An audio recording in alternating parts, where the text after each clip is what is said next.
സമരം കടുപ്പിച്ച് കൊച്ചി മുനമ്പം ഭൂസംരക്ഷണ സമരസമിതി സമരത്തിന്റെ 350 ദിവസം പിന്നിടുകയാണ്. നാളെ 350 സമരസേനാനികളെ സംഘടിപ്പിച്ച് കൊച്ചിയിൽ നിരാഹാര സമരം സംഘടിപ്പിക്കും.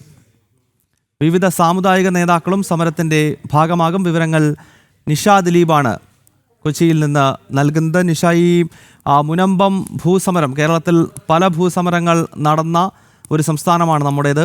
അത്തരത്തിൽ ഇതേതാണ്ട് 350 ദിവസം നീളുന്ന നിലയിലേക്ക് ആ സമരം മുന്നോട്ട് പോകുകയാണ്. കേരളത്തിലെ പ്രബലമായിട്ടുള്ള 2 മുന്നണികൾ ആ സമരത്തോട് കണ്ണടച്ച് നിൽക്കുന്നു. പ്രത്യേകിച്ച് ഇവിടുത്തെ ഭരണകൂടം അത് കണ്ടിൽ നിന്ന് നടിക്കാനുള്ള ശ്രമമൊക്കെ നടത്തുന്നത് നമ്മൾ കണ്ടതാണ്.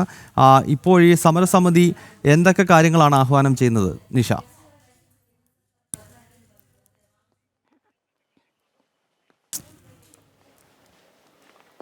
ഗൗതം, മുനമ്പം വിഷയത്തിൽ ഭൂസംരക്ഷണ സമിതി സമരം കടുപ്പിക്കുകയാണ്. നാളെ ഈ സമരം തുടങ്ങിയിട്ട് 350-ാമത്തെ ദിവസമാണ്. 350-ാമത്തെ ദിവസം 350 സമരസേനാനികളെ പങ്കെടുപ്പിച്ചുകൊണ്ടാണ് കൊച്ചിയിൽ ഭൂസംരക്ഷണ സമിതിയുടെ നേതൃത്വത്തിൽ സമരം നടക്കുന്നത്. വിവിധ സാമുദായിക നേതാക്കളടക്കമുള്ള ആളുകൾ ഈ സമരത്തിൽ പങ്കെടുക്കുന്നുണ്ട്. കൊച്ചിയിലെ വഞ്ചി സ്ക്വയറിലാണ് ഇത്തരത്തിലൊരു സമരം. വഞ്ചി സ്ക്വയറിനോടടുത്ത മദർ തെരേസ സ്ക്വയറിലാണ് സമരം സംഘടിപ്പിച്ചിരിക്കുന്നത്. 350 സമരസേനാനികൾ നാളത്തെ സമരത്തിൽ പങ്കെടുക്കുമെന്നും സമരസമിതി ഭാരവാഹികൾ പറഞ്ഞിട്ടുണ്ട്. നമുക്കറിയാം, മുനമ്പത്തെ ഭൂമിയെ സംബന്ധിച്ചിടത്തോളം ഒരു കോടതിയും അത് വഖഫ് സ്വത്താണെന്ന് വിധിച്ചിട്ടില്ല. ആ ഒരു പശ്ചാത്തലത്തിൽ പോലും അവരുടെ അവകാശങ്ങൾ ആ ഭൂമിയിൽ സംരക്ഷിച്ചു കൊടുത്തിട്ടില്ല, അതിന് തയ്യാറായിട്ടില്ല. എന്തായാലും ഇവരുടെ 610 തീരദേശവാസികളുടെ ഭൂമിയിൽ, അവരുടെ ഭൂമിയിലെ റവന്യൂ അവകാശങ്ങൾ അവർക്ക് പുനഃസ്ഥാപിച്ച് നൽകുക എന്ന് തന്നെയാണ് ഈ സമരത്തിൻ്റെ പ്രധാനപ്പെട്ട ഒരു ആവശ്യമെന്ന് പറയുന്നത്.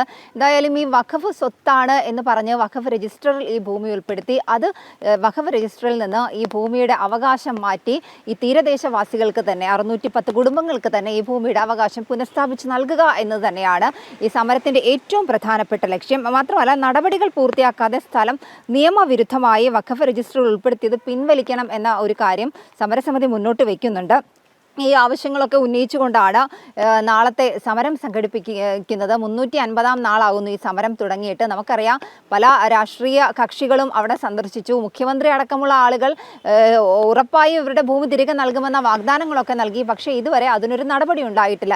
എന്തായാലും തങ്ങളുടെ ഭൂമി തങ്ങൾക്ക് തന്നെ തിരിച്ചു കിട്ടി, റവന്യൂ അധികാരങ്ങൾ ഉൾപ്പെടെ ഈ 610 കുടുംബങ്ങളുടെ ഭൂമിയുടെ അവകാശം സ്ഥാപിച്ച് കിട്ടുക എന്നത് തന്നെയാണ് ഈ മുനമ്പം വാസികളുടെ പ്രധാനപ്പെട്ട ആവശ്യം. ഈ ആവശ്യങ്ങൾ ഉന്നയിച്ചുകൊണ്ട് അവർ നടത്തുന്ന സമരം നാളെ 350-ാം ദിവസം പിന്നിടത്തിലേക്ക് കടക്കുകയാണ്. ഈ 350-ാം ദിവസത്തിലേക്ക് കടക്കുമ്പോൾ 350 സമരസേനാനികളെ പങ്കെടുപ്പിച്ചുകൊണ്ടുള്ള ഒരു വലിയ ബൃഹത്തായ ഒരു സമരത്തിനാണ് നാളെ കൊച്ചി സാക്ഷ്യം വഹിക്കാൻ പോകുന്നത്. തീർച്ചയായും നമുക്കറിയാം, വലിയ ഒരു പങ്കാളിത്തം തന്നെയായിരിക്കും ആ സമരത്തിലുണ്ടാകുക. തീരദേശവാസികളെ സംബന്ധിച്ചിടത്തോളം അവരുടെ ഭൂമി അത് വഖഫിൻ്റെ പേരിലേക്ക് പോവുകയും പിന്നീട് വഖഫ് രജിസ്റ്ററിൽ ഉൾപ്പെടുത്തുകയും അത് സ്ഥാപിച്ചു കിട്ടാനായി അവർ നടത്തുന്ന സമരങ്ങളൊക്കെ തന്നെ നമുക്കറിയാവുന്നതാണ്. എന്തായാലും 350-ാം ദിവസം പിന്നിടുമ്പോൾ വലിയ ഒരു സമരത്തിന് തന്നെയാകും, മുനമ്പം നിവാസികളുടെ വലിയ ഒരു സമരത്തിന് തന്നെയാവും കൊച്ചി സാക്ഷ്യം വഹിക്കുക.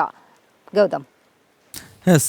മുനമ്പം സമരസമിതിയുടെ നേതൃത്വത്തിൽ നടക്കുന്ന സമരം 350 ദിവസങ്ങൾ പിന്നിടുകയാണ്. അതിനാൽ 350 സമരസേനാനികളെ രംഗത്തിറക്കിക്കൊണ്ടുള്ള വലിയ പ്രതിഷേധം നാളെ കൊച്ചിയിൽ നടക്കാൻ പോകുന്നു. ഈ വാർത്തയുടെ വിശദാംശങ്ങളാണ് കൊച്ചിയിൽ നിന്നും നിഷ ദിലീപ് പങ്കുവച്ചത്.